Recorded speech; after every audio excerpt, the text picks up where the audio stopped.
خیلی مقدم بگم و مفتخریم که جناب آقای دکتر سروش رو در بین خودمون داریم. مدت‌ها بود البته ما منتظر چنین فرصتی بودیم، ولی به هر حال گرچه به تأخیر این فرصت پیش آمد. گرچه همه دوستان اهل فکر، اهل نظر با آرا و آثار ایشون آشنا هستند، من فرضم اینه و در واقع نیازی به معرفی ایشون نمی‌بینم، گرچه معرفی ایشون هم نه حد بنده است و نه کار ساده است. اگر معرفی و بررسی همه جانبه‌ای قرار صورت بگیره، ولی به حسب عادات و عادت من چند نکته رو اینجا خدمت حضار عرض می‌کنم تا از ایشون دعوت می‌کنیم که تشریف بیارن برای ایراد سخنرانی.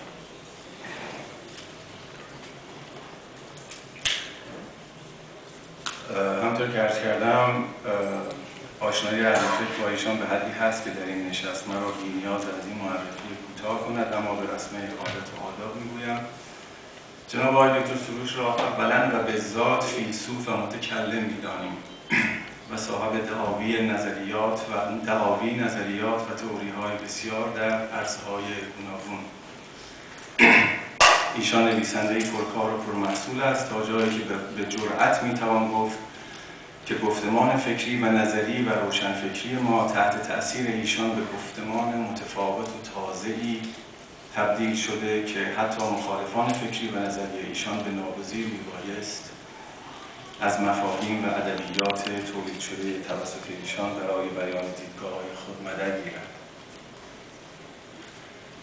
به واسطه زحمات و آثار بیشمار ایشان در مجله کیهان فرهنگی از آن زمان و نشریه کیهان که از آن زمان بنده افتخار دوستی و شاگردی ایشان را داشته و پخش و اشاعه آن مباهیم، همچنین به واسطه سخنرانی‌های عمومی، دروس دانشگاهی، تألیف کتاب‌ها، ایشان بر طیف وسیعی از نخبگان، روشنفکران و دانشجویان، حوزویان تأثیر گذاشته و به حقیقت ایشان را پدر تئوریک اصلاح اندیشه دینی و اصلاح طلبی در ایران معاصر باید دانست.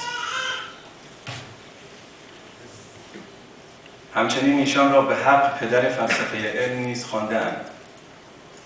تألیفات و ترجمه‌های گرانسنگ ایشان در حوزه فلسفه علم، جامعه شناسی، فلسفه اخلاق، معرفت شناسی و هرمنیوتیک موجب همه‌گیر شدن و بالا رفتن سطح عقلانیت عمومی در جامعه ما شده و همه آنها در قالب نثری شیوا و سحرانگیز به زبانی مفهوم و آسان‌یاب برای دوستداران عرضه شده است. در این میان به ویژه میبایست به تأثیر عمیق این مباحث در حوزه‌ها و در میان حوزویان اشاره کرد و به نتایج میمون و مبارک آن امید بست تا از آن رهگذر دیگر دین مجالی برای توسعه و بسط استبداد دینی نباشد و مفسران رسمی آن نتوانند با تفاسیر و احکام خود ساخته با دستی گشاده آبرو و سرمایه ملتی را به بازی و سخره بگیرند.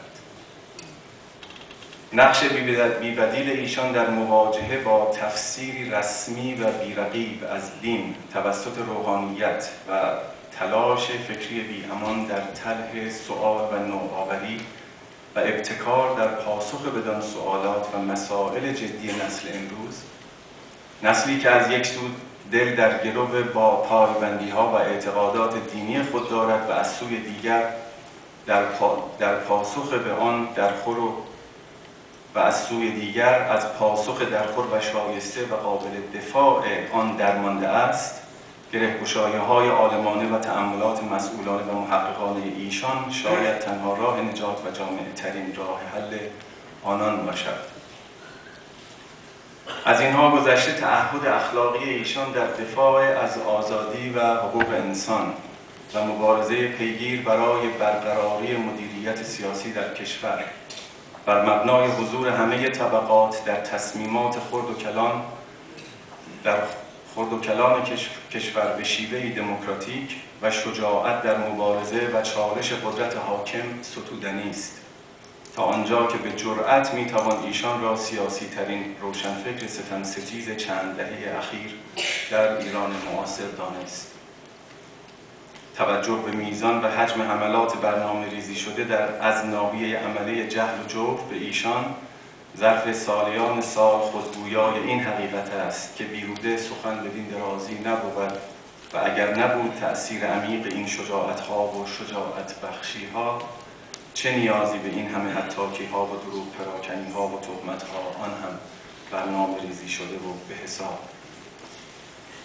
زبان و ادبیات ایشان جنبه دیگر شخصیت ایشان است که منحصر به خود اوست. گویی سعدی است که در زبان او جلوه‌گر است، گویی احیاگر نثر موزون آهنگین فارسی است و فیلسوف ادیبی است که مدرن‌ترین آموزه‌های معرفتی را در نثری سحرانگیز و خواندنی عرضه می‌کند و یقیناً مکتوبات ایشان جزو آثار وزین و ماندگار ادب فارسی به یادگار خواهد ماند. من زیاد وقت حضورتون نمیگیرم. از همه شما دعوت میکنم که به سایت شخصی ایشون مراجعه بکنید به خاطر آشنایی بیشتر با آثار و تعریفات. دو تا نکته رو فقط اینجا من تذکر میدم و بعد از ایشون درخواست میکنم که تشریف بیارن. یکی این که به خاطر ماه مبارک رمضان و ماه روزه‌داران ما از پذیرایی هرچه اندک از حضار بی‌نصیب موندیم و از این بابت عذرخواهی میکنیم. نکته دوم این که از همه دوستان و عزیزان خواهش میکنم که سلفون‌ها و تلفن‌هاشون رو خاموش بکنن برای اینکه در این سخنرانی ما شاهد مزاحمت صداها نباشیم. خیلی خوشحالیم.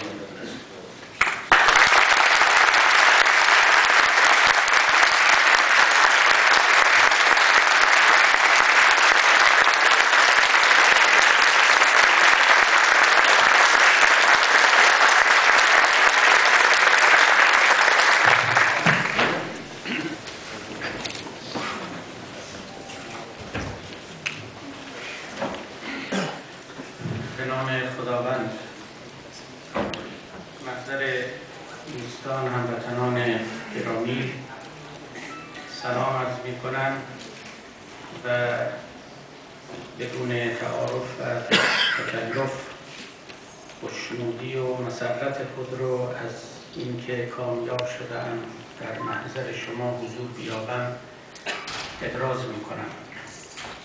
خداوند رو شاکرم برای این توفیق. از ماه رمضان هم هنوز چندان مانده است که این روزهای مبارک رو مجددا به یکدیگر تبریک بگوییم و برای یکدیگر آرزوی نیک داشته باشیم و سعادت دو جهانی رو برای یکدیگر خواستار شویم. میخواستم در اینجا در ابتدای جلسه آیاتی از قرآن بخوانند. از من پرسیدند، من بنا نهادم برای اینکه غزلی از حافظ برای شما بخوانم که زبان گویای همه ماست و در عین حال حافظ همان کسی است که میگفت هرچه کردم همه از دولت قرآن کردم.